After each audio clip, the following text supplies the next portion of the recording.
Ladies and gentlemen, welcome back to another episode of the College Football UK podcast brought to you by the AAW Network. I am your host, Fletch, and joining me this week, we have Nick, we have Sam, and returning after his. Wait, you were with us last. I Yeah, wasn't here last week. you weren't here. It was Nick who weren't here last week. I apologise. Let's try again. I'm glad I made an impression last week. We have Adam, we have Sam, and returning after missing last week, we have Nick. Lads, how are we? Apart from a cold or a hay fever attack, I'm all good. Yeah, not too bad. Getting through. Obviously no England game today like we had last week. That was a couple of days ago, and I've just about recovered after that one. So yeah, doing all right. Yeah, all good here.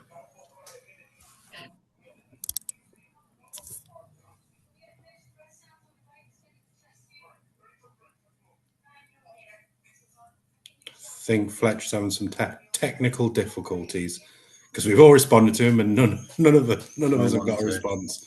Yeah. Oh. Yeah. But yeah, I can't believe actually we're just creeping closer and closer to the season now, being beginning of July. It really doesn't feel that far away. I know. It's well, you've segued there into something because I usually have this draft countdown thing. I thought I'd spin it up a difference for today. So I've got college football kickoff countdown. Ooh.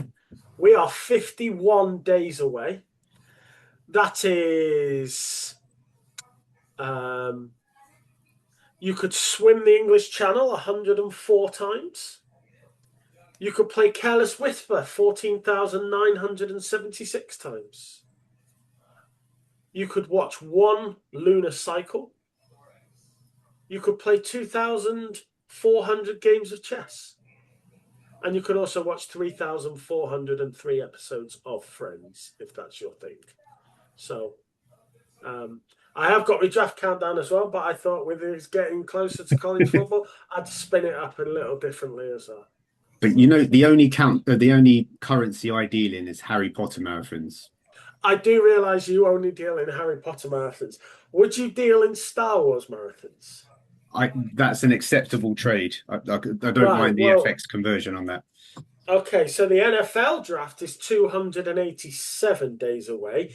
That's 307 Star Wars marathons, 691 Jupiter days, or 46,080 plays of Purple Rain.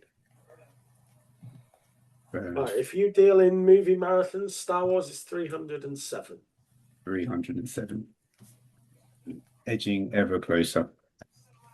I've got a confession to make if anyone wants to judge me on it. I've not watched one Star Wars marathon. I've not watched any of them the whole way through, let alone able to do that many. Even the You've never watched one?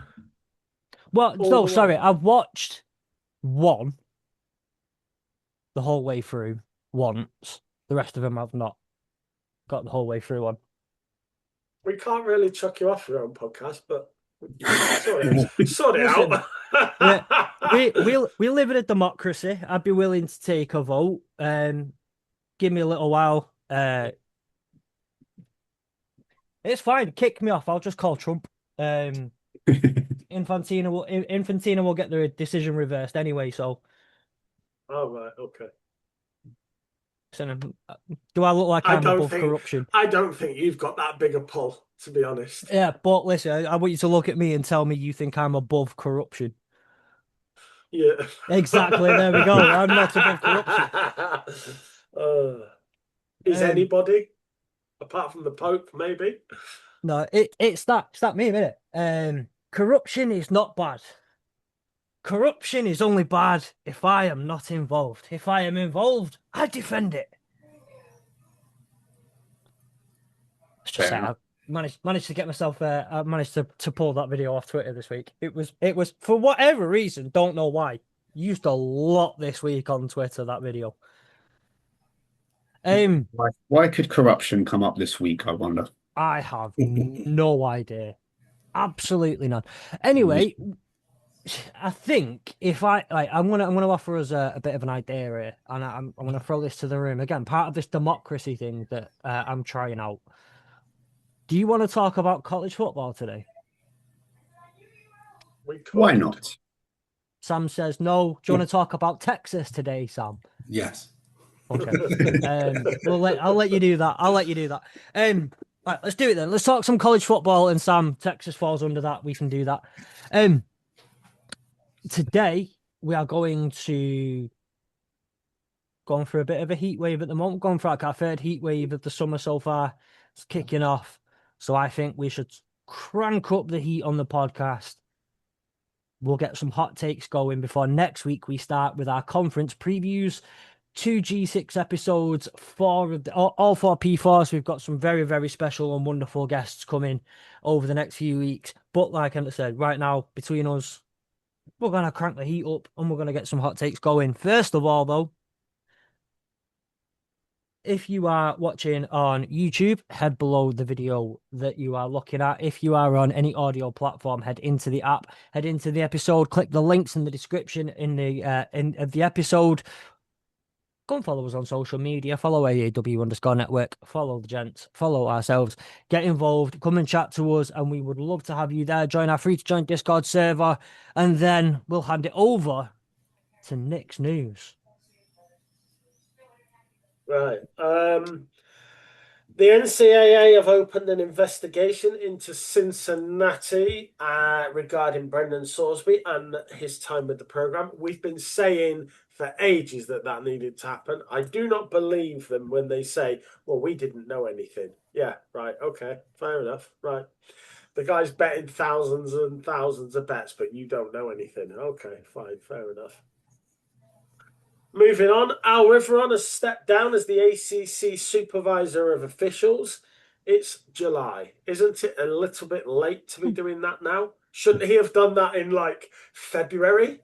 I think it's a bit late now. You should have done that months ago, but the ACC have said that they will replace him as soon as possible. So I guess they just, in light of corruption, I guess they just find a thick padded brown envelope, pay enough cash, and just say this is the decision you make, and there you go.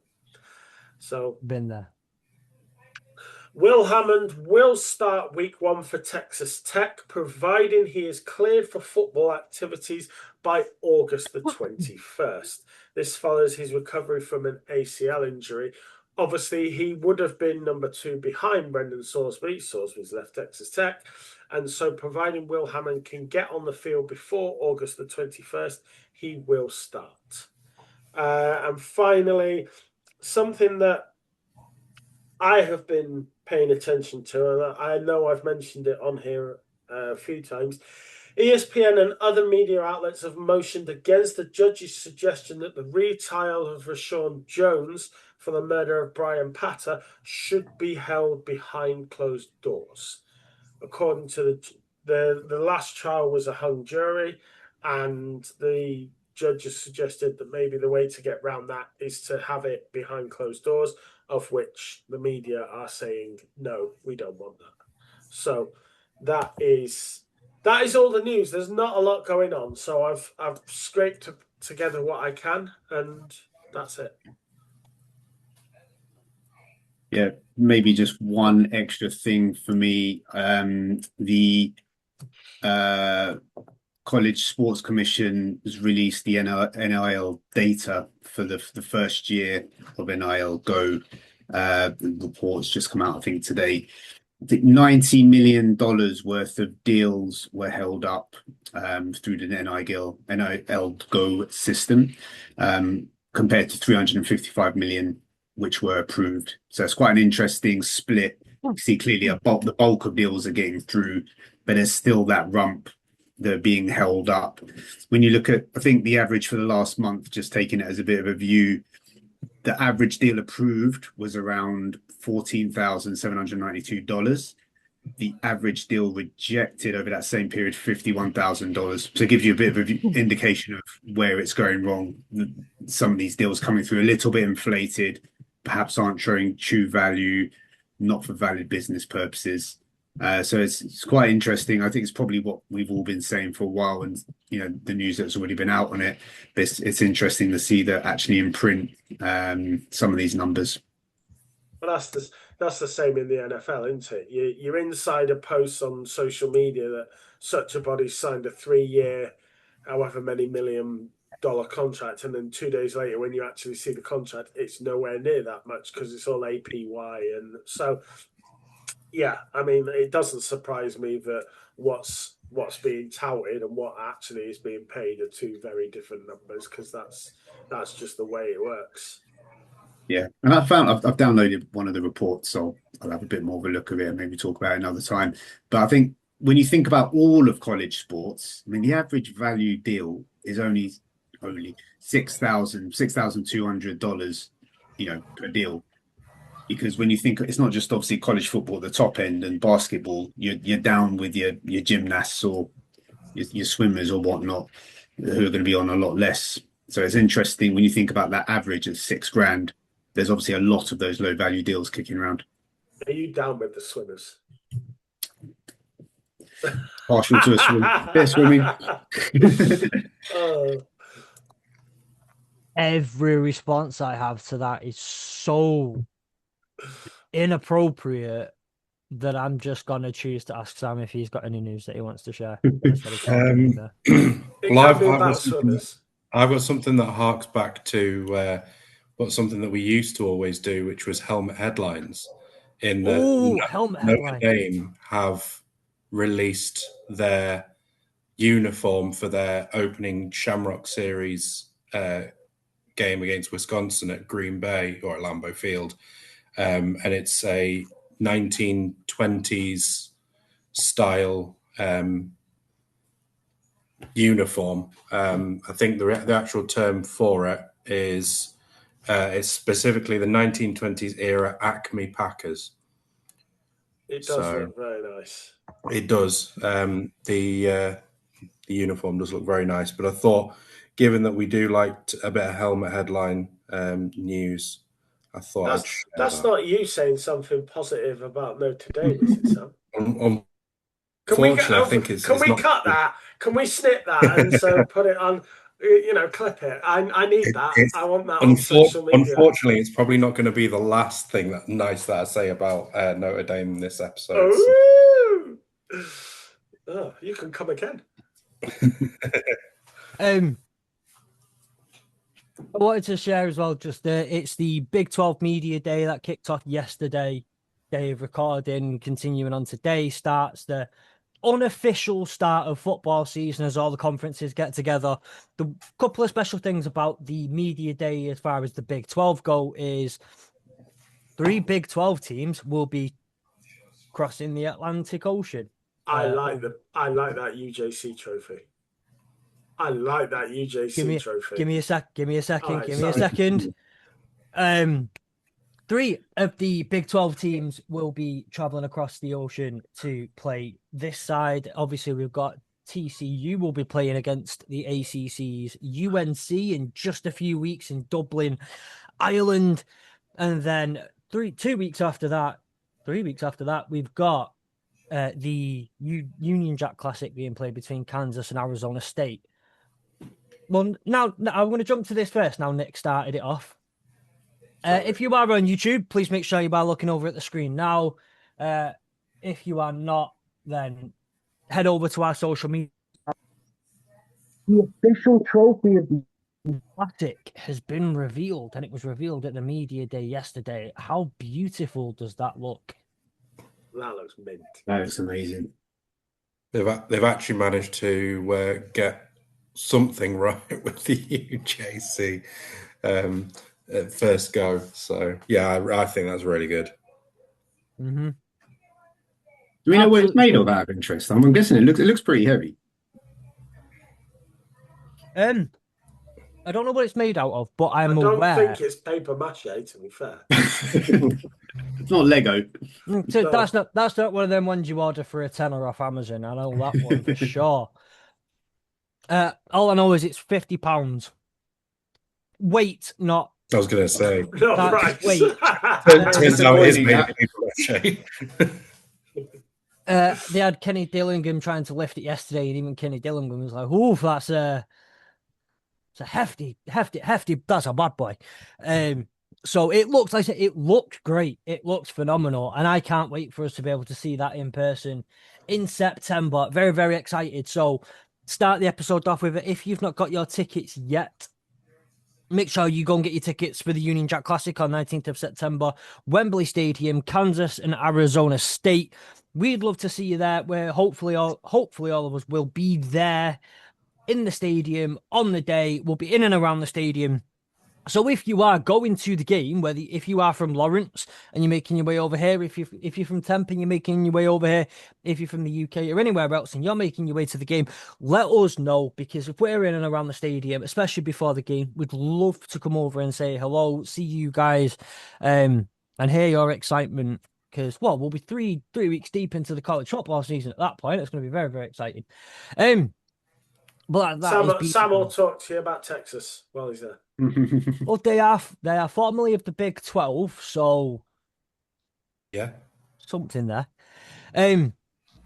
Not to mention that though, there's also been some interesting things that have come out. So the Big 12 have launched a $20 million deal as a conference with Monster Energy. They did have an initial deal with them, but now they've basically got naming rights of the conference. It will now be the Monster Energy Big 12 Conference for football, men's and women's basketball. I'm not going to lie, $20 million feels like a low amount for the level of promotion you get through this. And who owns Monster Energy? I don't actually know. Coca-Cola. 20 million is a drop in the ocean to Coca-Cola. So Monster. I saw the post of the teams as Monster flavors that they did.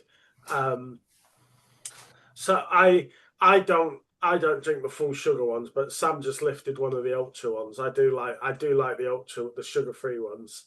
So if you go in Asda at the moment, they have the multi-pack, 3 different flavors for $5.89 at the moment for $9. Oh, let's see.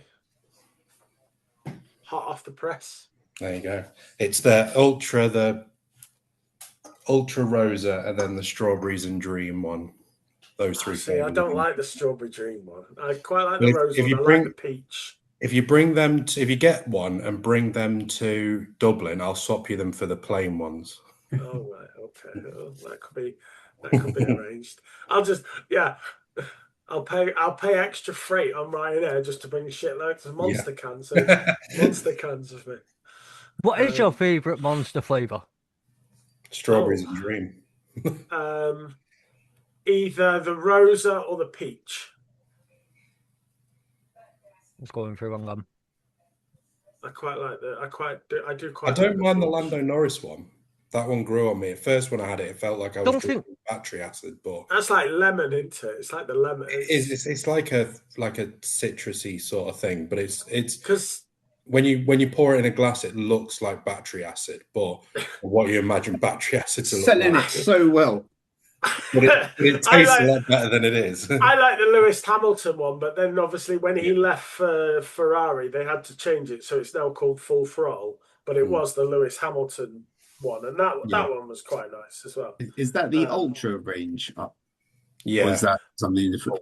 Yeah, the Full Throttle isn't in part of the Ultra range, but it is sugar free because it was designed by Lewis Hamilton. Same with the Lando Norris one. It's technically not an ultra, but it is sugar free. Right. I don't do the sugar free ones. I tend to all I can taste is the chemicals that are in the sugar free ones. I don't like it. I am partial, however. I don't mind full sugar, the mango one. I like the mango loco one. Which would make my team Arizona for the Big 12. See, I really like the new one that they've just brought out, which is the guava flavored one. That one's really good. That's been in the US for years. Right. Yeah. It's only just come out in the UK. Yeah, I will say this. 3 minutes ago, I said, wow, they paid 20. That's a lot of money that they've paid just to get all that promotion. And here we are giving them extra to be working. So, no, flip it. You can give us a mil and we'll do it. No more of this. We'll happily be sponsored by Monster. I will take that. Lifetime supply of Monster. Every episode if we need to. Yeah. If they're going to give us a mil, I'll even start drinking the stuff. Monster Energy, Coca-Cola. I'm gonna let me address them like that. There we go. I've got one there. I'm going to address them directly. I apologize. I am the owner of the AAW network. AAW stands for Asleep at Work. Why? Because we're all about watching football on school nights, so that we're asleep at work the next day. What we're all about is caffeine and getting energy in you, getting caffeine in you. We are very much down for this. We can talk terms. Look, I won't expect anything. I won't make you go up to 8 figures. We can discuss between ourselves. Drop me an email, aawnetworkhq@gmail.com, and we'll get on it. And I don't have to tell any of these 3 that we've even had this email. I won't tell any of them. I'll be livid if I don't get any of it. I'll send you a crate. Okay, I'll take that. Easily bought. You're still waiting on my Kit Kats as well, to be fair. Yeah. But also that's come out of the Big 12 Media Day is we've got the UJC trophy, we've got the Monster Energy partnership. Deion Sanders with a great quote of why he's not in the College Football 27 video game. It's because he ain't paying him enough. Says he's got a team that takes care of that for him. So if he's not in it, probably weren't paying enough. And there were some. It's an interesting question that got thrown to Commissioner Brett Yarmott. Well, no, because it's the Big 12. So, no, I meant in college football. I don't 27. Know. I don't know because he was never in NFL, was he? He was never in the NFL game. It was always the weird looking bloke, the generic. Yeah. And Bill Belichick off Belichick never wanted to be in the game, so he was never in. So I just asked that out of curiosity. I just wondered whether Belichick was in 27. That was all. No, I misheard. I thought you were asking if Bill Belichick was at the Big 12 Media Day. No, sorry. Because I was going to be there for. Excuse me. And so yeah, Deion Sanders said they weren't paying him enough. I don't know about Bill Belichick. I know there are a few that aren't in it. I would imagine Bill Belichick's not in it.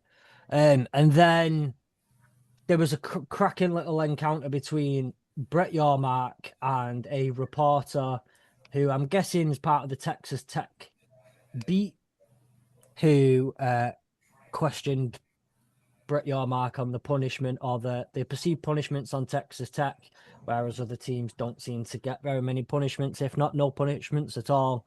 That was a fun encounter. Brett Yarmark said, stand up and ask me that question. Go on. So the guy stood up, re-asked the question, and he went, that's not what I said.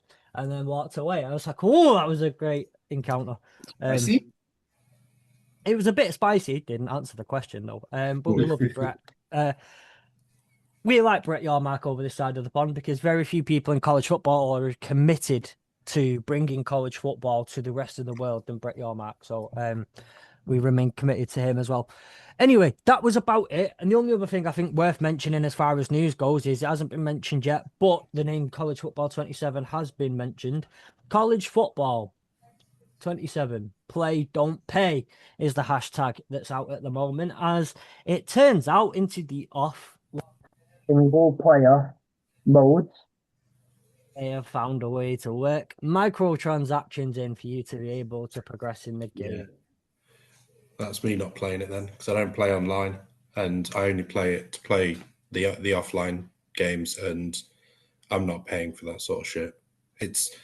It comes off of the back of obviously PlayStation saying that they're going to completely get rid of discs. So it's, what doesn't help is you've got that. You've then got EA microtransactioning every single game that they have because they realize that people don't. They want a better game, but they think, well, we won't make it a better game. We'll just charge you for progression through the games. If you missed that, then it'll cost you £2 to hear Sam's reaction to that. It will be on our YouTube subscription. Put that on Patreon. When PlayStation took their network play behind the paywall, and because I used to play my cousin on FIFA, across town and what have you, and we used to play for hours and hours, and then the PlayStation Network went behind a £35 paywall for the year, and it's like, well, if you want to play online, you've got to put. It's like, well, okay, so I've got to buy the game, I've got to pay a network subscription on thing, and I've got to pay my internet. 3 times I've got to pay just to play my cousin who lives 10 minutes away. And now walk to his house and play it right there and then. Well, that's what we used to do back in the day, right? You go around, play mates Mega Drive, throw a controller. 8 mates crammed into the smallest bedroom. Adam said, "I'm having none of these first world problems." Like, what we had to do. All this online stuff. No, go to your mates. Yeah, but now you can't even get a disc for it anymore. So you have to go around someone's house. If their account gets banned, as they often do, that means you just lose all your access to any games. Listen, you people. Back in my day, and my family was so poor. What we had to do? We had to go get a ball, leave the house, and kick it ourselves. None of this pressing buttons. We had to go do it ourselves. Hang out of order. You don't know how good yous have had it. No, but I do remember that, and that was one of the only reasons that my mum and dad, like when I was like 2008, I was at 13. I thought you were about to say that's the only reason you had a friend then. No, because if you ask Sam when we were talking about snooker, I don't have friends. Yeah, still cuts deep, that one. I'm not forgetting that. No, my mum and dad got us an Xbox 360 for Christmas one year, and you're trying to be really grateful while going, all my friends have PlayStation, and I can't play with them online because you have to pay for Xbox online, and you don't have to pay for PlayStation online. And being it was great though. It was great, and it ended up like I'm never complain with it. But you do have that one little moment of like, I'm grateful. It's a great cut. Oh. Another reason why he had no friends. He was the Xbox kid, not the PlayStation. Yeah. Do you know what? In between is scene, Xbox wanker. Yeah, the thing is that the banter that we used to have, I can't say half the words on here because we'll get the podcast cancelled, and I don't want to do that. And I don't act like that anymore. We're also now, though, because Sam's quits, like, we're no longer allowed to talk about Texas today, so Sam has nothing to talk about. It's fine. You're acting out because Haaland mugged Gabriel again. I get it. It's fine. It's fine. It was international football. I'm not that bothered. Oh, it don't count. It doesn't count. You can mug him all you want. Moving on though, we'll go to this year. Oh, we'll go on to our hot takes. I think that's it for news, unless anyone's got anything else they want to add, anything they've seen over the last 10 minutes. Right.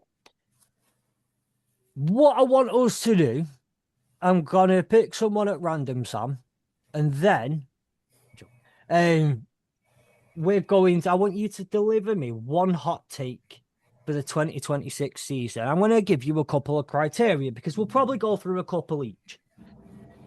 I'd like one that you genuinely believe and stand by, right? At least one hot take. Everyone has a hot take, something slightly controversial that they stand by. Everyone can come up with a hot take as well, though, that maybe you think it could happen, but you don't really stand by it. We'll have a bit of a silly one and a bit of a fun one. But I want us to have at least one serious hot take that you stand by. We'll discuss it, and I want the rest of the room to rate that hot take. Would anyone like to be the first to step up and give us a hot take? I can give you mine. Go on. I reckon that Texas A&M will go 9-0, then lose their final 3 games to miss out on the playoffs.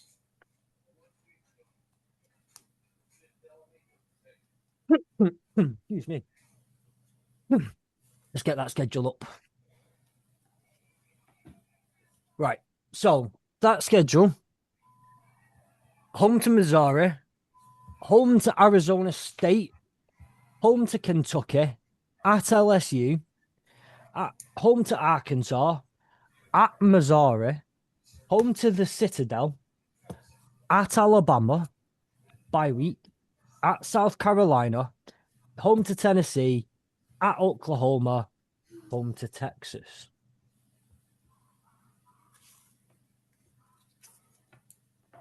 So you've got them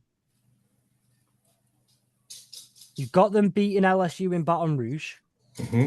You've got them beating Alabama at Bryant-Denny. Mm-hmm. You've got them beating South Carolina after a bye week at Williams-Brice, and then losing at home to Tennessee. Yeah. Interesting. Because I think that they're going to be the number 1 seed coming out of that game at South Carolina.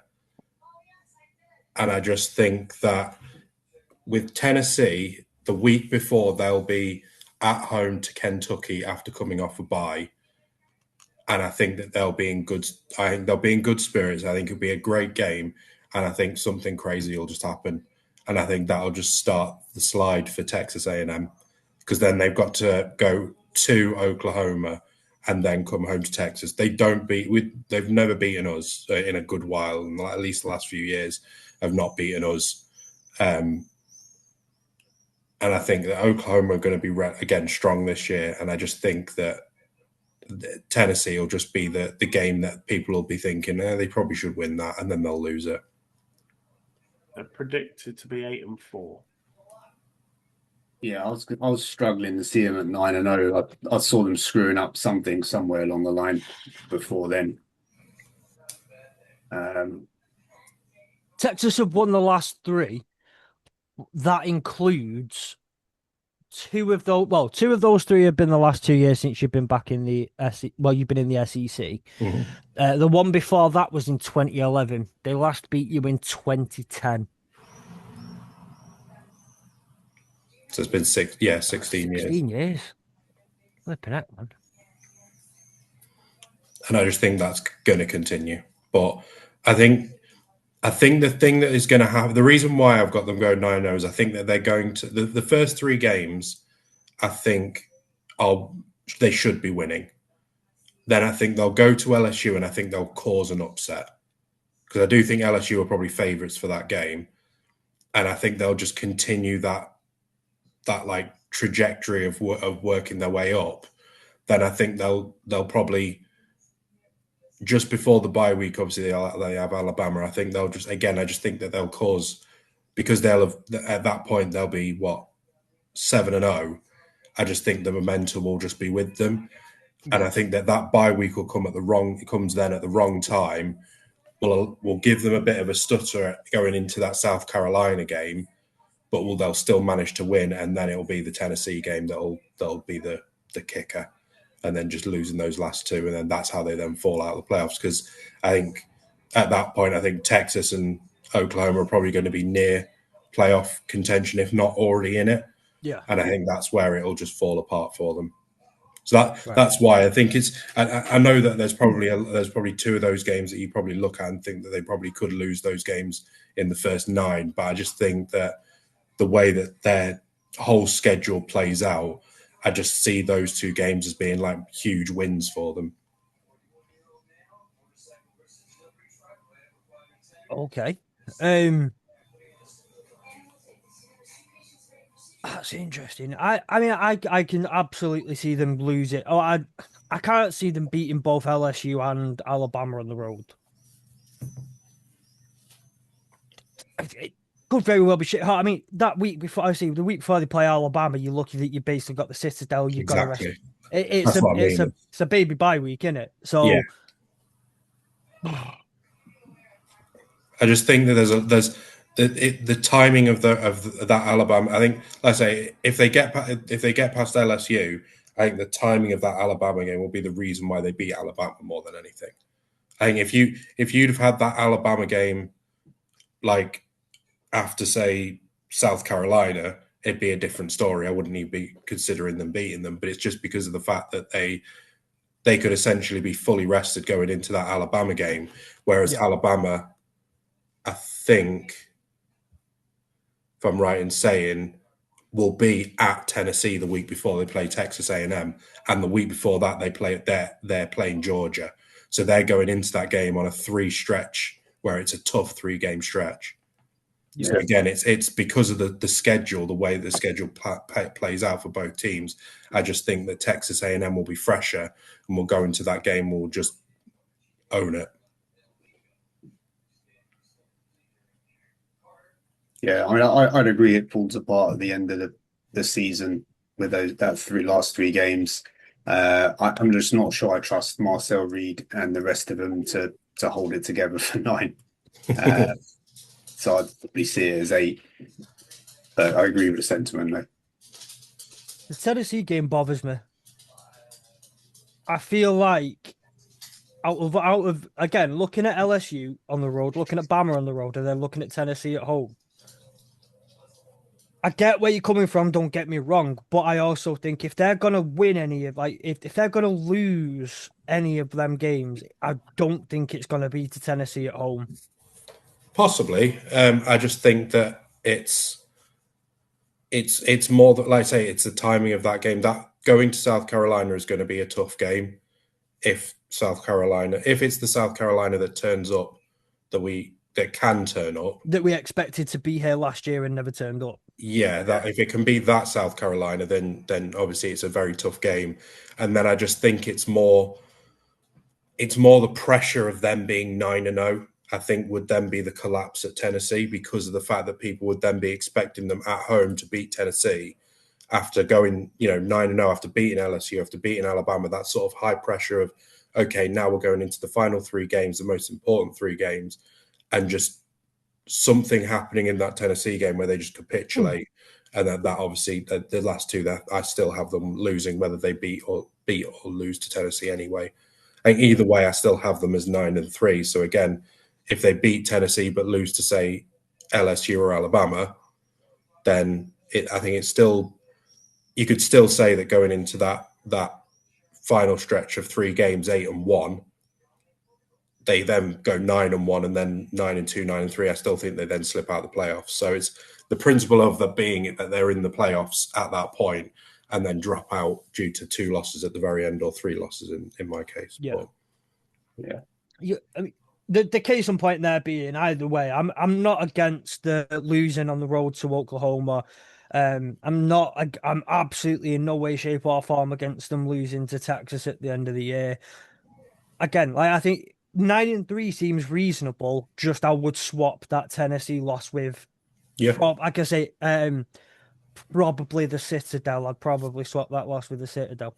If sense. Not, I guess I'll give it to LSU or Alabama instead.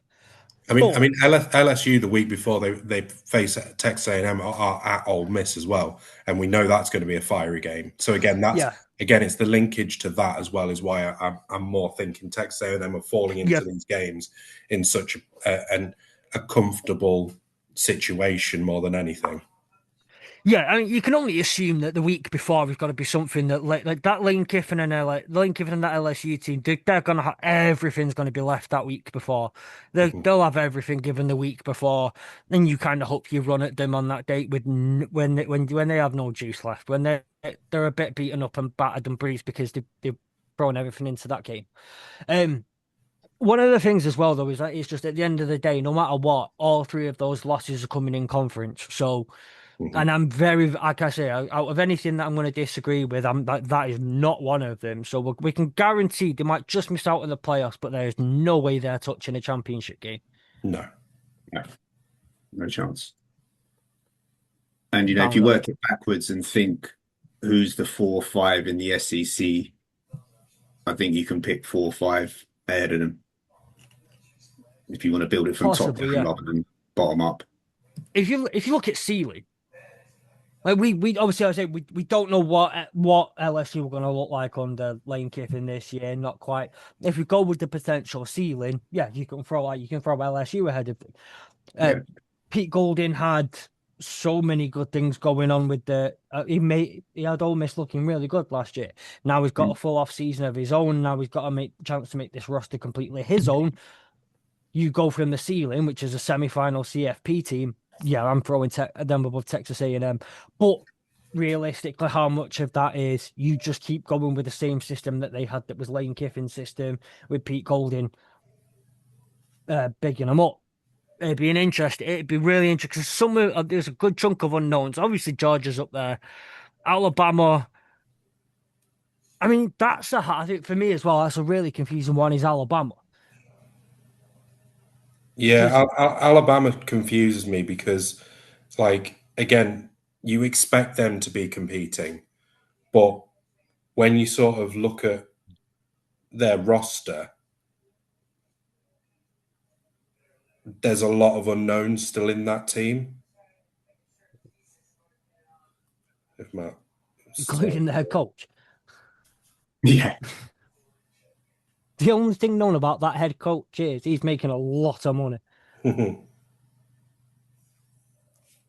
Yeah, and not making a great deal of progress. I mean, their quarterback is obviously going to be, is it Austin Mack this year? Or no, Keelan Russell maybe.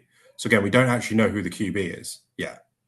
It could be a freshman in Keelan Russell, or it could be Austin Mack, who's still only a redshirt junior. So, yeah, then the rest of their team, apart from obviously Ryan Williams or Ryan Coleman Williams, you've got Daniel Hill, who's a sophomore, Kevin Riley at running back, who's a sophomore, A.K. Deer is a freshman, Lotsia Brooks, obviously we know about. So there's a lot of unknowns and a lot of very young players on that roster, and I think that could potentially be a problem in terms of, as we've talked about in multiple podcasts before, is that size makes a massive difference in college, and having a bunch of freshmen against a bunch of seniors, it just becomes a size difference. But yeah, it wouldn't shock me if Alabama were up there, but I just think that they've got a lot of young talent that needs to learn a bit before it can challenge. So I think they'll have some good games. They'll win. They've got a relatively good schedule. Start off at East Carolina, then Kentucky, Florida State, South Carolina, Mississippi State. They've got that awful run of Georgia, Tennessee, and Texas A&M. And then they've got LSU, Vanderbilt, Chattanooga, and Auburn. So you're probably looking at, I would say, again, depending on how they play, you maybe have a ceiling of maybe 8 wins, with the potential that they could actually drop to maybe only 6 wins and 6 losses. So it just depends on how the team performs, really. Yeah, it's that SEC. You've always got that iron sharpens iron, where you're going to have these big rivalry matches, and you don't really know how it's going to go. Could be somewhere around 8, could easily be 6. I think the average, when I was looking at, I've got them as was around 8. Yeah, I've got them as 6 definites. I think they'll beat Auburn. I think they'll beat Chattanooga. They'll beat Mississippi State. They'll beat Florida State, and they'll beat Kentucky and East Carolina. I think it's just the South Carolina, Georgia, Tennessee, Texas, LSU, Vanderbilt, I think are the ifs, and the either the 50-50s or the potential slip-ups. So when I look at what Bill Connolly had to say about Alabama for this year, he's got their offense ranked at 32 overall in college football, and their defense at 4. So he sees it as a defensive-led effort this year. But the problem is that you're looking, especially with like the likes of Georgia and Texas A&M and LSU and that those teams could have very strong offenses, which and already have very good defenses on the top of that. So if their defense is a top 10 as well, or even top 30, and your offense is ranked 32nd, you're going to struggle to also then get points against them. So yeah, well, he's got Georgia ranked number 5 offense and defense, Texas 8 offense and defense, A&M he's got a 10 offense, 14 defense, LSU 22nd for offense, 2nd for defense, if I'm reading this right. So there's a lot of big defenses there that could potentially it'd be a case of who wins the most on defense, and that'll be potentially where Bama probably loses it because they don't have as strong an offense. So I don't have them in my conversation either. I obviously know we're going to do an SEC chat later on in the year when we sort of go through the different things, but I just think Alabama are a really awkward team that I don't have any faith in them at this point because I don't know how they're going to turn out. Yeah. But in terms of that's one of the reasons why I have Texas A&M beating them, because I just think they are that little bit stronger overall. Like I said, I know you can't really trust Marcel Reed, but I think he's got more experience to win games, or at least have. If he stops throwing interceptions, they'll be all right. So it's just a case of can he do that? But yeah, I think Texas A&M for me, I think will miss out on the playoffs and it'll be because of that final stretch. But yeah. Alabama don't miss out on the playoffs because they just have the playoff committee cheat and get them in any which way they can. Are we saying that we could have the first ever 5-loss team in the playoffs? Probably, yeah. if the committee get their hands on it, yeah. So I suppose obviously Fletch isn't around at the moment. He's nipped out. So has anyone else got a hot take? Well, funnily enough, that comment leads me into one of my takes, is that I'm going to go a bit homer here. Notre Dame go undefeated. Absolutely smash everybody. Because apart from Miami at home and BYU away, we have got a decent schedule.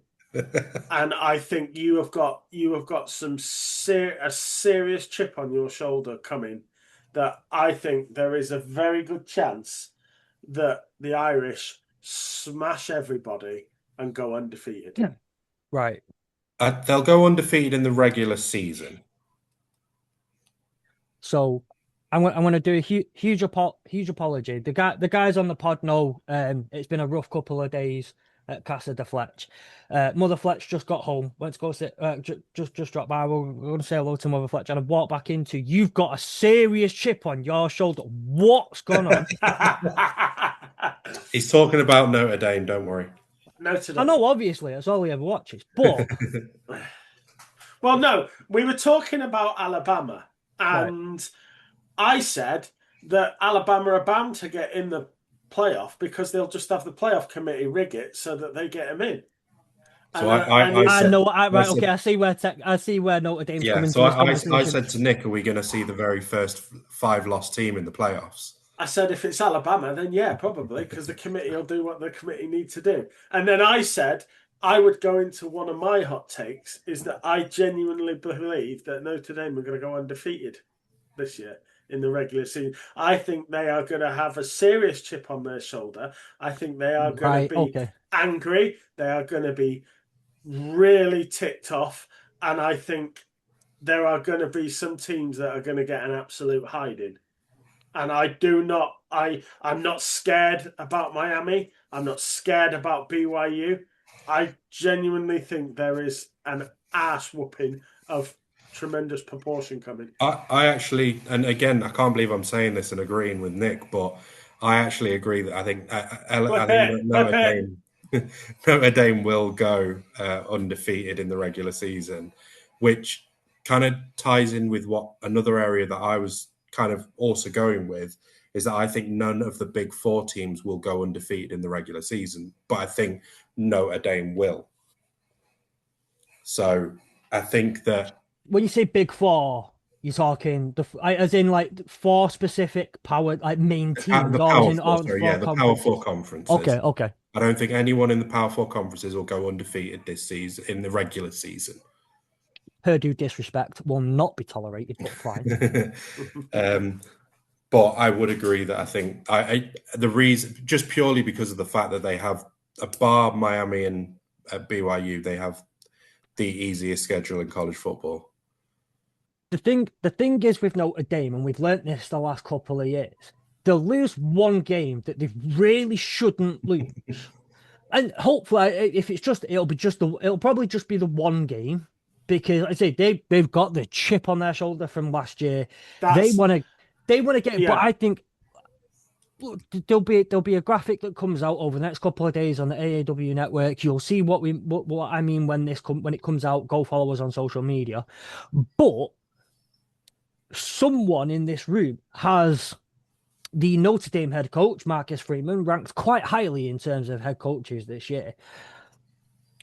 I think it doesn't just come down to the fact that they have a chip on their shoulder from last year. I think it comes down to, if Notre Dame go, say, 10-2, maybe 9-3, and finish 11th in the playoffs, you've obviously got the notion then that, oh, well, they only got in because they've got the agreement that if they're in the top 12, blah, blah, blah.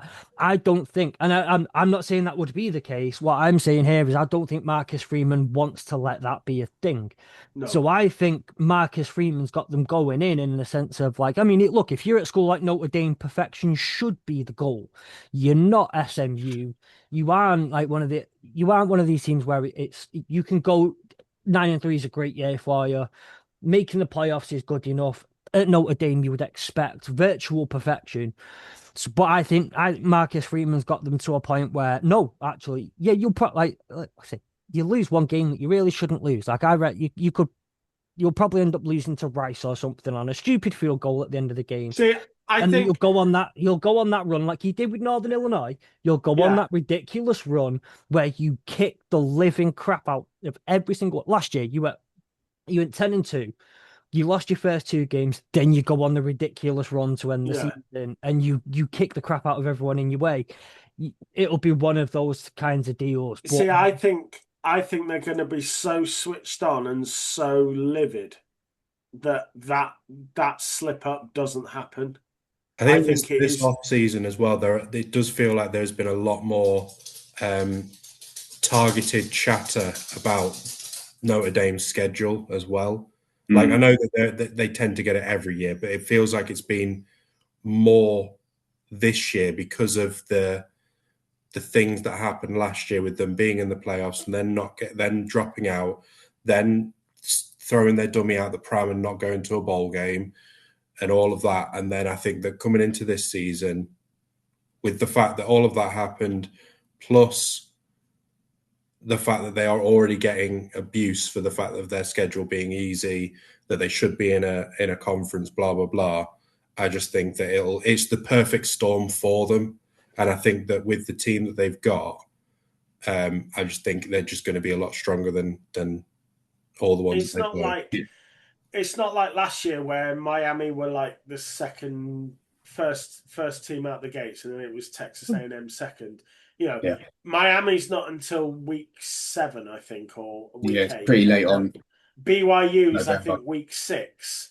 So you're already going to be on a roll before you even come to those games. It's not like you're kicking off with those two and then, you're not starting like cold. Fletch said. Yeah, it's like Fletch said. It's not like you've got those 2 tough games and then you've got a run of just smashing. These guys, the 2 toughest games are mid-season, and I think one of them comes after a bye.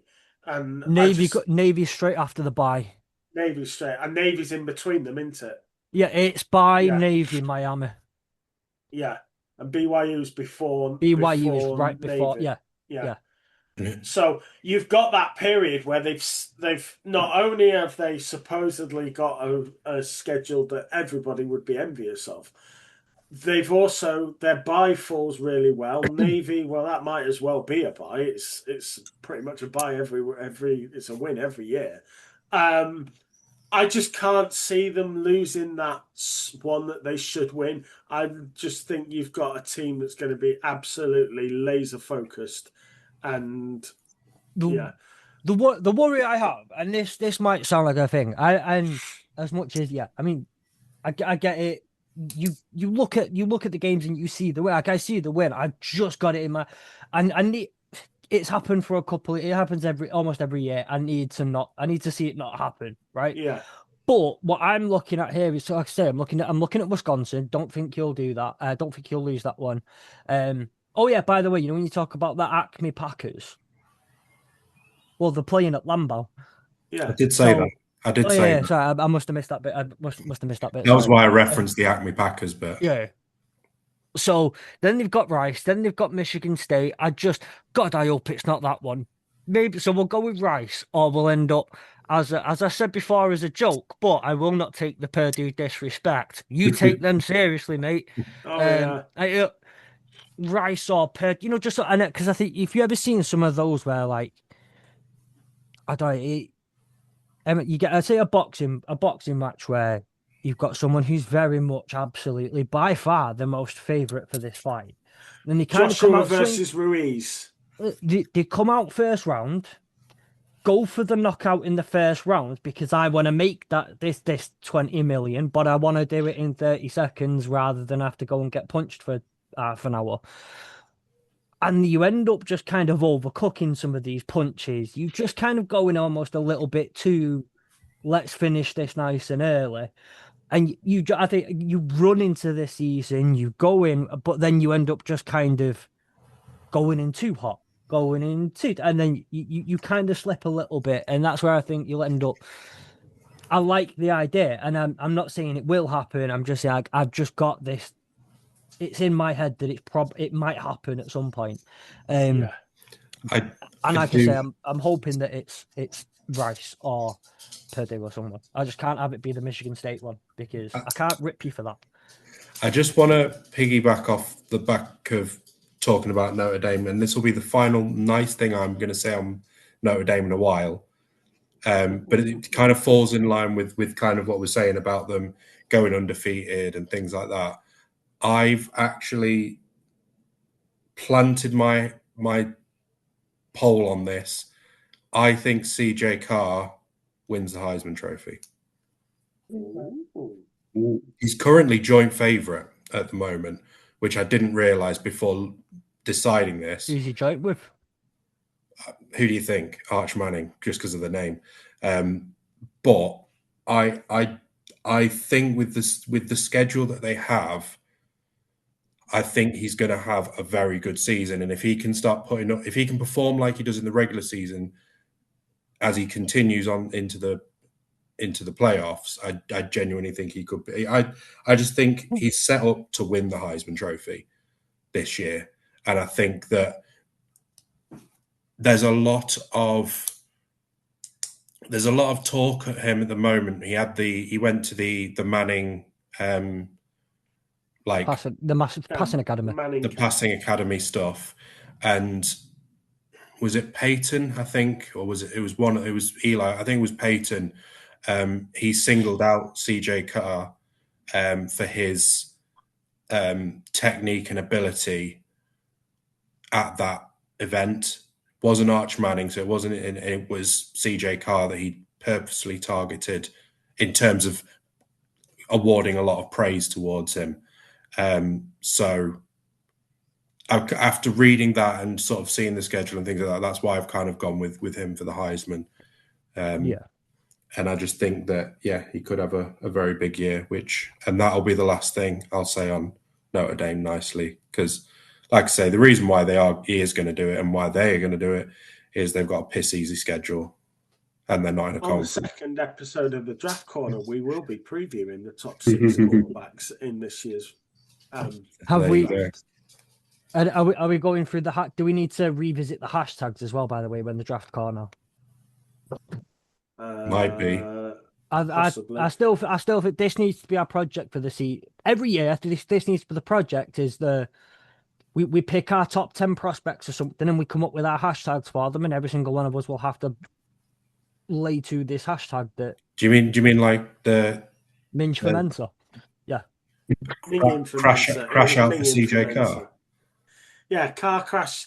Car crash for car. Oh, I like that one. I like car crash. What did I have? Oh God, I can't remember where I put the piece of paper. I've got it somewhere. I had Minging for Mensa, car crash for car, lagging for lagway, Dive for Dante. downing tools for Dante, the march for Arch. I like that. The March for Arch. The March for Arch, downing tools for Dante, lagging for Lagway, minging for Mensa. I stand by Minge for Mensa. Was it terrible for Chambliss, I think? Or terrible for Trinidad. Terrible for Trinidad, that was it. Car crashing for car. Selling out for sellers, I think was the other one. Selling out for saying. See, I've gone through it and I'm like, what words could you do that would go on a hashtag? I was like, oh, you could suck. But then I realised, like, as much as suck for saying. Yeah, but that was right. Well, I was thinking about it now. Is it's like suck for Sorsby, and then I was like, well, if this goes down a dark and different path. And I don't know what GMs are willing to do to get in positions for trades and all that sort of stuff. We've already found out what Diana Rossini was willing to do. Brendan. Betting for Brandon. Betting for Brandon. Yeah, I mean, well, look, we've already found out what Diana Rossini is willing to do for a story. I don't know what someone's willing to do for a number one pick. So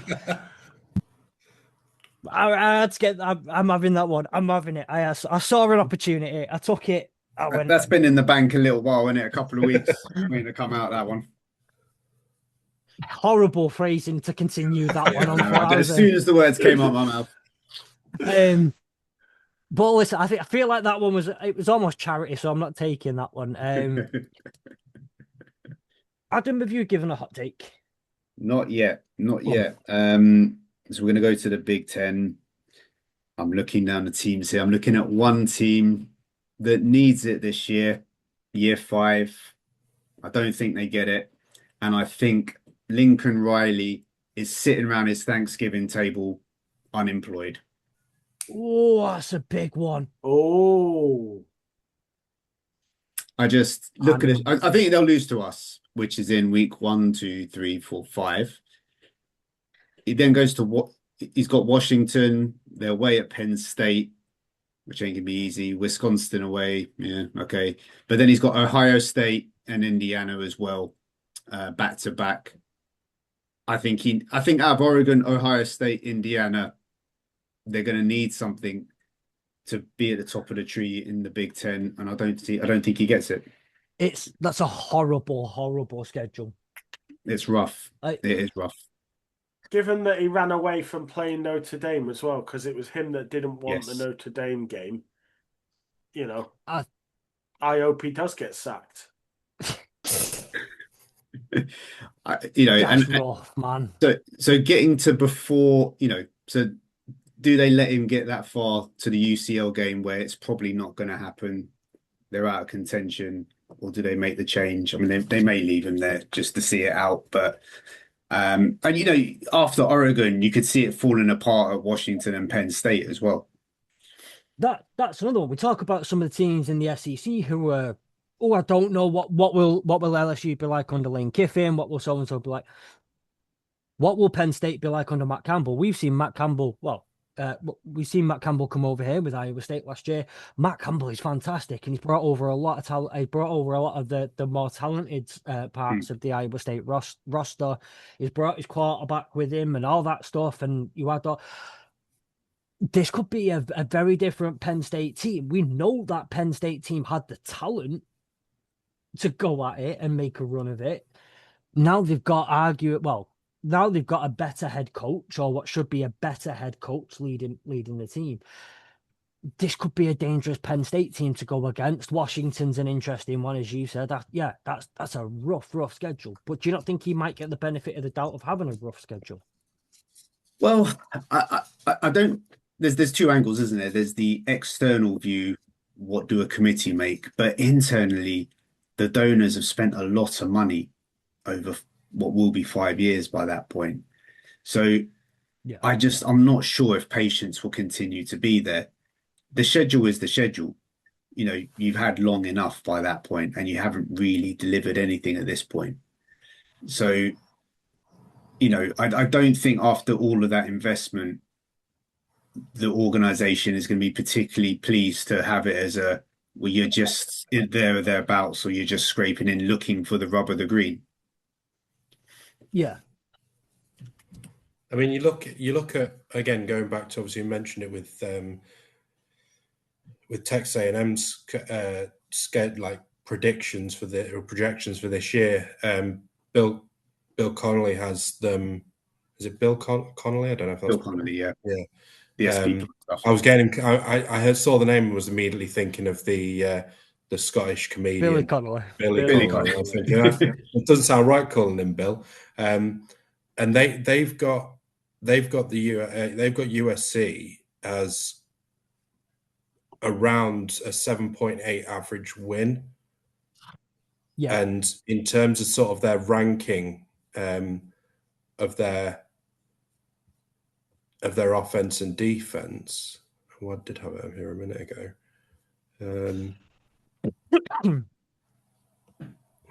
Excuse me. Apologies. He has their offense at 37, then their defense. Offense at 6, and their defense at 29.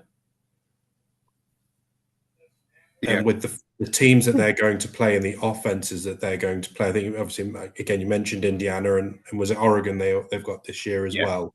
Yeah, they're 9th and 1st in offense. They're 3rd and 6th in defense. So that they're going to be obviously real struggles. I mean, they've got them ranked 4th overall this year, above Michigan, who are 5th in the conference. Yeah. Well, yeah, they've given them a 2.1% chance of getting 11 plus wins this year. There's certainly not enough confidence in them to do 2.1% seems that's fair. Yeah, and I think it's probably a little bit like we had, I guess, with LSU last year, where it's not necessarily a talent or production issue, just more of a confidence, pressure, and a bit like Penn State, I guess, as well. Last year, the whole thing just crumbles again under the weight of expectation and pressure. Because, USC in the market they're in will always have talent there. It's just incumbent on the coaching staff to put it together. And I'm not sure I buy that they will. Yeah, I get that they've got, excuse me, flip it out, man. I get that they've got a bit of a better record this year. They still won 9 games last year, lost in the Alamo Bowl. But I still think it's kicking them that they're in a conference that they shouldn't be in because of the travel. And you're not just talking, it's just not fair, the travel on them. And it's not good enough. And I say this as someone who's about to turn around and say, yeah, great 2 games across the Atlantic. That's great for everybody.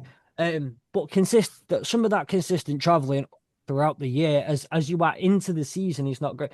And yeah, I'll mention that about the games where there's lots of where they're coming across the Atlantic, but both teams are making that travel, whereas only one team's going to the West Coast, or only one team's coming into the Midwest. I mean, they've got San Jose State in week 0, then they've got Fresno State, then they've got the Raging Cajuns, then they're at Rutgers. There's the first loss. There we go. I mean, exactly. Then they've got Rutgers. They're at Rutgers. Long journey. Completely different sides, the opposite side of the country. They're going from California all the way over from LA to New Jersey. Then they've got Oregon at home, Washington at home, at Penn State. So there you could realistically be 3-4, obviously accounting for the loss to the Raging Cajuns there. Great, you get a bye week after Penn State, you get a big travel, but then you go straight back over to the Midwest and you're in Wisconsin. At Wisconsin, then you come all the way home just to play Ohio State. You then have another bye week, and then you are at Indiana, then Maryland at home, and at UCLA, which, Lucky you not having to travel as far for that one. But I think that run of Oregon, Washington, at Penn State, at Wisconsin, Ohio State, at Indiana, that is rough. That is really, really rough. And you've already been beaten up by the Louisiana Raging Cajuns. Indeed. Exactly. So, yeah, I think you can have a tough year. That's rough. And what do you reckon the cutoff point is? So if it gets to, say, let's say that second bye week, and they are 9 games into the season, Adam, what do you think the record has to be for Lincoln Riley to still be in the job? 3, 4. So where are we? We've had a high. I mean, if he goes on, I mean, if Oregon, I think, will go wrong. So let's be kind and say he somehow got past the Raging Cajuns and Rutgers. So he's 4-0, 4-1 after Oregon. You know, you can see him losing Oregon, Washington, Penn State, and then I think he's in real bother. So you think let's say he takes one of Washington and Penn State. He takes Washington at home. I think he has to dispatch Wisconsin and Penn State, and they have to be competitive in Ohio State. Yeah. If they get smoked by Ohio State, I think he's got a real problem. So yeah, once it 9 games in, what's the record where UCLA are like, yeah, no, we're not doing this, mate? 9. And what's the record? And is that record contingent on the way a game goes? Nick, if you tried to say something, then you were on mute, so I didn't hear you. I know. I was going to say, I think he's got to have 6 wins by the time he hits Ohio State. Yeah, that sounds. By the time you hit Ohio State, if he gets that far, if he's 6-2. Yeah. Okay. Assuming he's lost, let's say he's lost to Oregon and he's lost to one of Penn State or Washington, but he's beaten the other one. Yeah. Plus he's beaten Wisconsin in the first 4 games out the blocks. If he can get to Ohio State with 6 wins, I think he might be okay. But if he goes to Ohio State having less than 6 wins, he could be in trouble. And you know, so yes. He could, if he say the wins the first 4, the next 4 are the deciders then. Yeah. And then after that, obviously it's Ohio and Indiana. Say he comes through in that 6-2. So 6-2. He then gets battered by Ohio State and battered by Indiana. Do you think he loses his job after that Indiana game? I think he's done. I think he's done at that point because USC will want to be comparing themselves and fighting at the table with Oregon, Ohio State, and Indiana, and it's year 5, and you're not competitive with the top tier of the Big Ten at that point. You haven't broken into that bracket, which I think will be expected. And do you think that he has to beat one of Oregon, Ohio, or Indiana to stay in a job by the end of the year? I think he has to beat one and be competitive in the others. I think he could probably get away with losing all 3 if he's competitive, if he's won the other games. Yeah. If he's beaten Washington and Penn State, for example, he can probably get away with losing to Oregon and Ohio State and Indiana, providing he's got the other wins under his belt anyway. Yeah. So I think unless he gets absolutely demolished in all 3 games. Yeah. I'm going to ask a rephrasing of this question.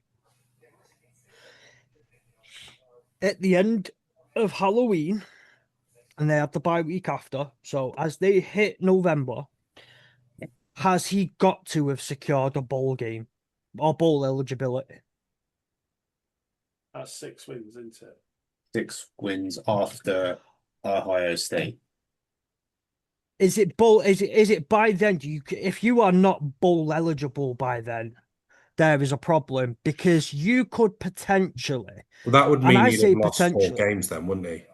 At that point. Well, but Ohio State is the 8th game of the year, so no, Yeah, Ohio State is game 9. So Yeah. after Ohio State, you played 9 games. So you would have lost So 4. if he's lost 4 games, that's you're looking at probably that'd be Oregon and Ohio State, and then one of Washington, Penn State. No, two of Washington, Penn State, and Wisconsin. I think he's out of a job easily. You you'd be at best 5-4. You would be coming out of that bye heading to Indiana, and I'm heading to, like I say, to Indiana. I'm saying you, at that point you are 5-5.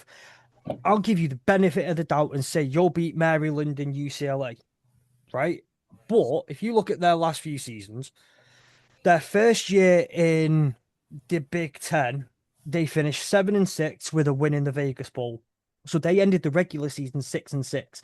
If you win the regular, they go 6-6 in the regular season. Then they go 9-3 in the regular season.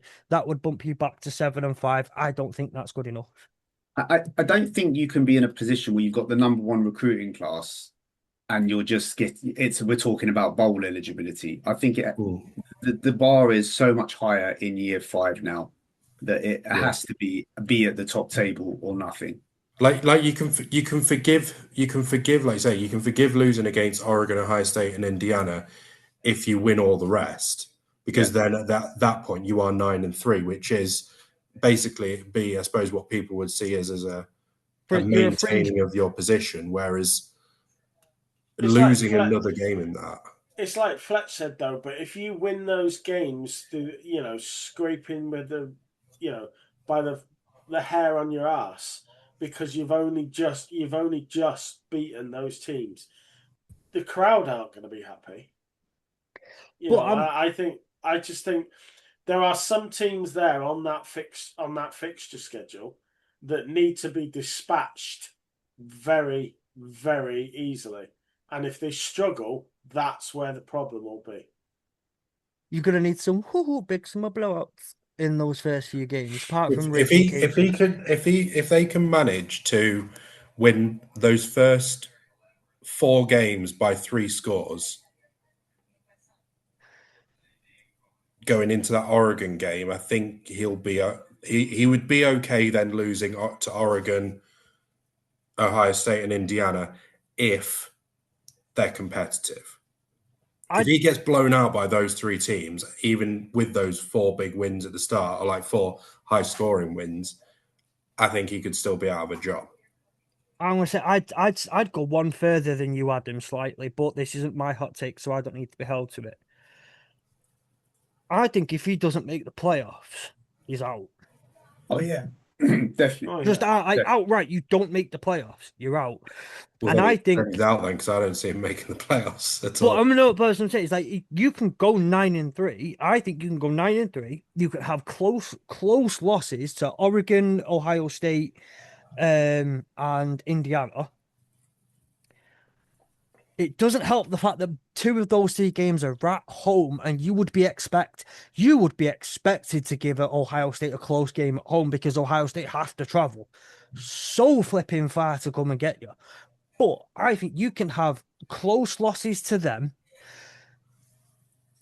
When we argue it I'm going to tell you this, when we're arguing in mid-November, or we're arguing at the end of November about who should get in, who shouldn't get in, and we're going, oh, but so-and-so's had a close loss, so-and-so had a close loss.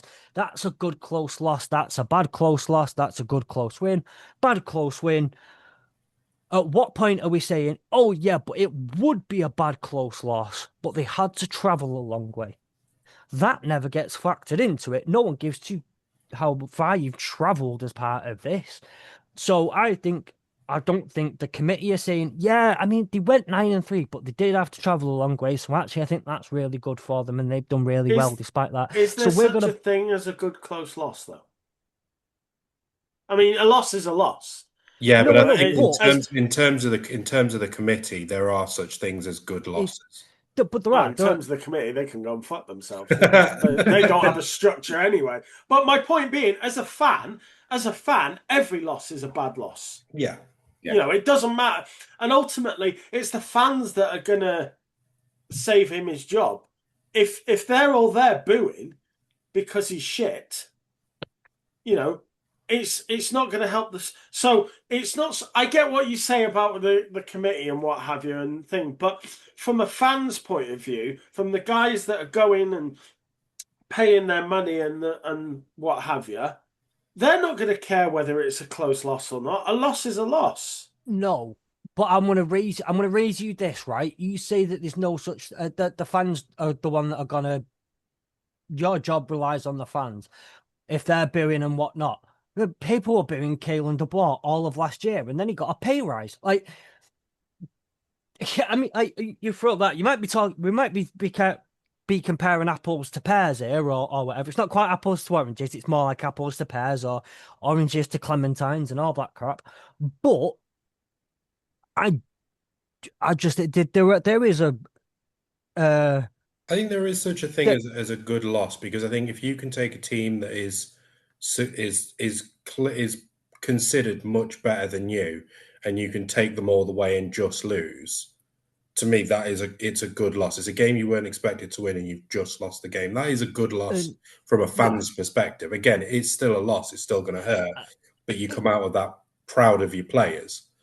Whereas if you go to Ohio State and you get blown out of the water 42-13, you're going to have them on your back from very early on in that game. So it's that difference of if Lincoln Riley can get them playing competitive football in every single game, probably losing to those three teams. Although I would say out of those three, coming off a bye week, I know you have to travel, but coming off a bye week to play Indiana, I would argue that you could easily go and win that. Of those three, it's probably the most winnable, isn't it? The most winnable. Yeah. I'm gonna throw this. I'm just gonna throw this out there just to kind of end my point on this conversation. Though, is like this is where there is a world where I think boardrooms and fans don't align, and then what are the numbers? So if it gets to week 10 and they are 5-5, or they're 6-4 and they've just made a bowl game, but it has not been good enough. And when they did lose to Ohio State, didn't look great. When they lost to Oregon, they didn't look great. There is a world where fans are frustrated, but we're emotional people. We're invested in a way that's different than a boardroom and where people wear suits. And there are worlds, again, using Kalen DeBoer as the example, and then you also have to look at, like, well, who's available as a head coach? If you're getting to that point of the season, you're like, okay, so which of the G6 teams that look shit hot right now? And what if there is no G6 team that stands out above the rest? Where you had last year, you had John Sumrall, you had Alex Galesh, you had some of these G6 guys who were just like, hell yeah, man, these guys are good. And they need it. What if no one stepped forward and looks like that? What if there's no coordinator in the P4 that you kind of go, oh, he needs that next opportunity? There will be some, like there will always be some. And then you also have to ask yourself, what if there are situations out there where other P4 jobs become available? What if I'm just going to throw it out there as a random example. What if Ryan Day said, do you know what? I'm kind of done with college football now. I've had this run. I've won the national championship. I've brought this scummy university to the place where, we've had a lot of fun. I want a year or two away from football. I'm gonna go spend some time with my wife and my pierced nipples. And Ohio State becomes available as a job. And then you sit there and go, well, crap, I can't compete against that for these top coaches. I think there's that many things that are going to go round. It is just, there are fine lines between what I think would be ready for. From the boardroom perspective, I think it comes down to also the impact on, like, the funding coming into the university from it. Because if you're getting battered by Ohio State and Oregon and Indiana, and you're better players with the big nil monies are deciding to walk because of it, the money starts to dry up. Yep. Becomes a case of, you've got a big booster that doesn't like what he's seeing, and his money's going to go elsewhere. The thing is, though, we've seen this, though. Big boosters are more likely to turn around and say, right, how much to get him out the building, man? Well, this is it. How much? This is the thing, and then money will be naughty uh, for his contract as well. But if they're pressing the reset button and it's going to be a full reset, another rebuild, another project for 5 years, they may be willing to do it. And obviously, USC is a private university, so you don't really ever see the full details. You don't know how much money is bubbling around in that institution. And it's LA as well. Well, it's in California, so a lot of money going around California. Quick nod to there is a gentleman. We've mentioned some of his works today. You know, you talk about like this, and as well, this is USC.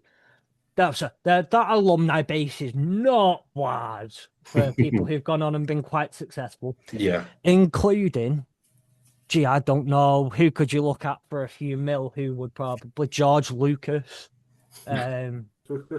People like that who, and again, like we say, we saw it though, we've seen it. If you're bad enough as a head coach, or you frustrate them that enough, that's the thing that scares me. Is you might have some guy who owns a chain of like car washes that goes, oh well, I'm not giving you my like $2,000 this year, but you'll have someone who's worth $2 billion, who's just like, I'll give you the 40 mil. Just get rid of Buy him out of his goddamn contract, man. Just get him out. So I think that there are that. So before you go, Nick, because I know we need to start getting ready to wrap up, and Nick, you need to go in a minute. I want you to hear my hot take, and I'll deliver mine. I don't think, and I love this one. I can't wait for the response to this one. I think Ohio State won't make the playoffs.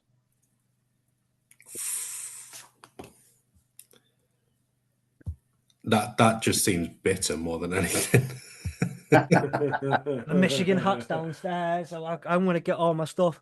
So, how bad do I have to be to not make the playoffs? So we're saying 3 losses. Is that what we're saying? I say 3 losses, you're on the fringe, and it depends on how those losses go. So let me read out to you this thing has been known as the gauntlet of fire that is the Ohio State schedule. I'm not saying that they're a bad team. I really hope they are. But what I will say is this is a horrible schedule. I'm trying to say it with a smile on my face, but I'm saying it with a smile on my face. This is a disgusting schedule.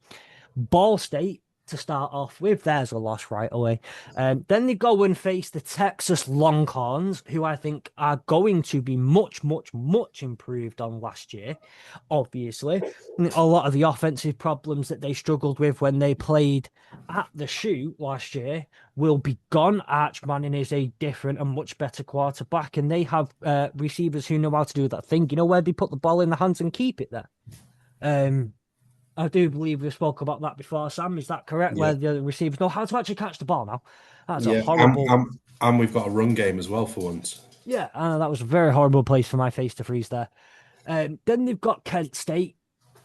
Then they've got Illinois, which I'm happy they'll go 3-1 there. Then they're at Iowa.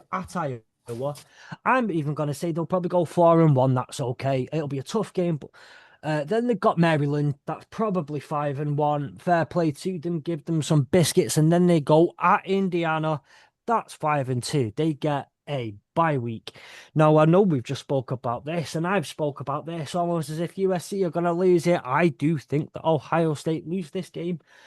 2 USC at USC, that is a damn lot of travel, and depending on the time that this game ends up being on, if it ends up being a Fox Big Noon kickoff, I think it gives Ohio State a much better chance. If you put this mid-afternoon in Pasadena, not Pasadena, it's in LA, then I think USC stand a much better chance of being the ones to win this game. Then they are home to Oregon, who Adam, I want you to listen to this one. I think Oregon are my favorite team this year. Well, I say favorite team. They aren't my favorite team. They are my best team this year, or up there. It's one of the best teams this year. I think Oregon are not just something to be messed with. I think they're a very, very, very dangerous force. I think they lose that one, and then they've just started. They're on a 3-game losing streak, and they're now 5-4. They get Northwestern 6-4. They're at Nebraska. I'll give them that. That's 7-4. And then they've got Michigan. The shoe. Even if they beat Michigan, that's 8-4. They are not in the playoffs. Doable. I think it's one of those schedules which, probably unlike a lot of Ohio State's most regular, normal schedules, is probably, I would say, has a lower floor than a lot of their other years. So you think of their other years, I think most of them probably would be expecting at least 9-2. I do think that there is the possibility for an 8-4 this year. Yeah. Sorry, 9-3. So 10-2. Sorry, 10-2. I'm still going with 7-5 because I think they lose that last game of the season as well, just for the shits and giggles, and because I cannot predict them to win that one. But there is not a world. Well, there is a world where I see it not happening, but a loss at Texas, absolutely, I think that's a very, very real possibility. Don't be silly. Indiana, absolutely very much happy with that one being a loss. At Indiana, at USC, can very much see that being a loss. It's a huge trouble. It's a huge thing to uptake. Could potentially win that one. I'll give them that. That might bring them up to 9-3. It'll be 8-4 because again they lose at the end of the season. And I think I very much think that they're going to lose. They could very much lose to Oregon, who I think are going to be a disgustingly horrible team to play this year. Yeah. And no one likes going to Iowa either. Yeah, exactly. It's a tough game. That is a very tough game to play. I think they could be 9-3 by the end of the year. And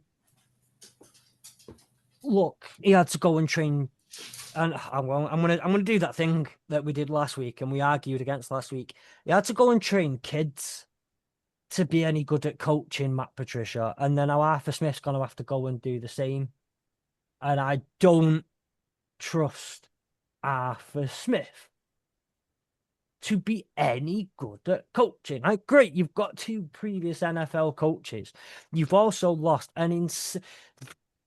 with all due respect to I know Michigan lost it a couple of years ago. Like the level of talent that they have lost. Yeah. Those are consensus All-American. That's multiple consensus All-Americans that you've lost. Yeah, you retain a Heisman finalist in Julian Saint, who, with all due respect, I think much like Diego Pavia, didn't really deserve to be in that top 4. He got through on stats. And then they retain someone like Jeremiah Smith, who I will stand on being arguably the best player in college football. And as you said not long ago, Adam, is the best player at his respective position in comparison to any other position and player in college football. But they've lost just so much to the NFL. Incredible talent. And it's very, very, very hard to replace that. And that's why Problem is they usually do replace them. What do you say, sorry, Nick? So that's why you have a factory line of talent. I mean, yeah, well, the factory's going out of business this year. The fact that their wide receiver factory produces wide receiver after wide receiver year after year after year it's testament to what their ability to recruit and train and they've already brought in Chris Henry for this year, haven't they? Chris Henry Jr. And then for 2028, they've got Marvin Harrison Jr.'s younger brother coming. Yeah. I know they produced talent for a long time, but the Ohio State takeover of wide receivers has majority been over the last, say, 10-ish years, where it's been constant, one after the other. Their wide receivers coach of the last 10 years is now in South Florida as a head coach. But it's not just one guy, though, is it? We know this. You're coaching, and the team that you put on the field, you can't put your success down to one guy. No, you can't put it down to one guy, but a lot of it boils down to and goes through the person who's been responsible for wide receivers directly since 2018. And yeah, I mean, I don't know because I have not gone into the exact details of assistants and all that sort of stuff. I don't know who Brian Hartline's taken with him. Who else from that wide receiver room is taken with him? But I would say that, like I said, while they've lost Carnell Tate and they've lost plenty of talent, they've also lost the main guy who's been all about their wide receivers since 2018. And that is another huge loss. And then they get Arthur Smith, whose last in final NFL memory was crying at what was his name? Whoever, I can't remember who it was at the time, for Jamal Williams punching a touchdown in at the end of the game because he got blown out. I mean, they also lost a lot of pieces on defense. I mean, you know, Caleb Downs, Sonny Styles, two huge people. Like, I get it. I can understand where this may be a slight down year. I just don't think it'll be as much of a down year as I know. There's probably a little bit of homerism in terms of saying about the 8-4, 7-5 element. I do think there is the possibility they could be 9-3, maybe 8-4. I just don't see them losing that USC game. I can see them losing to Oregon and to Michigan because, again, Michigan's they do lose them a fair bit. Oregon, I think I agree. They're probably going to be there for me, one of the top 3 teams this year. I think they'll lose to them or could lose to them, but I don't see them losing any of those other games apart from maybe Texas. So for me, it's 9-3. That would be my 4 at risk. It would be for me Texas, Indiana, Oregon, and Michigan. I USC. I think it always comes down to, as well, that last game of the season. Yeah, absolutely damn right. For the next 3 months, all I care about is that's the only game I want. That's the only game I want Michigan go 1-11. As long as it's that one that's the one, I'll take it.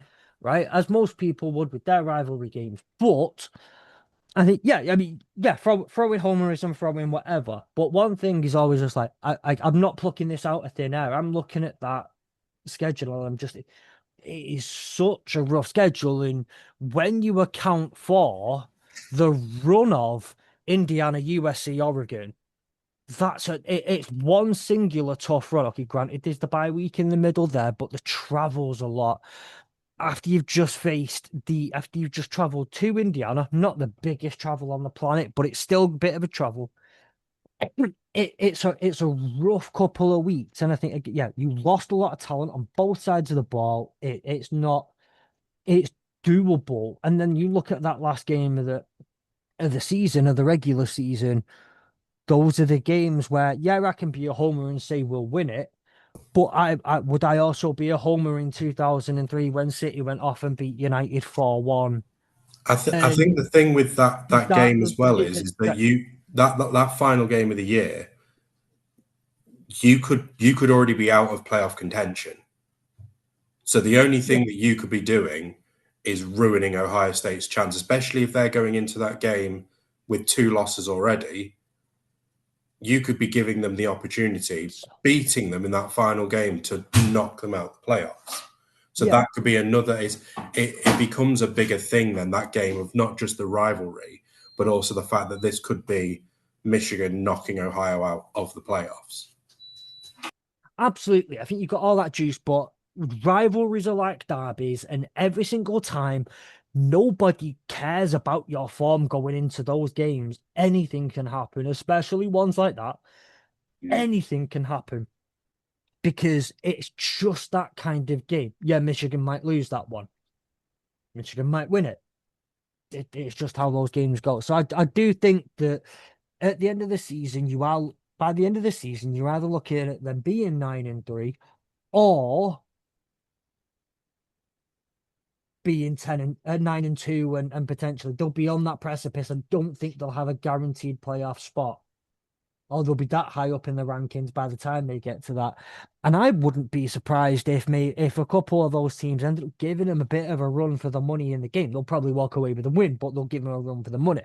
I want to see Illinois be a lot better this year. I think Illinois have the ability to be a lot better. Don't think they'll have the ability to beat someone like Ohio State, but I think they have the ability to be a lot better than they have been or should have been over the last couple of years.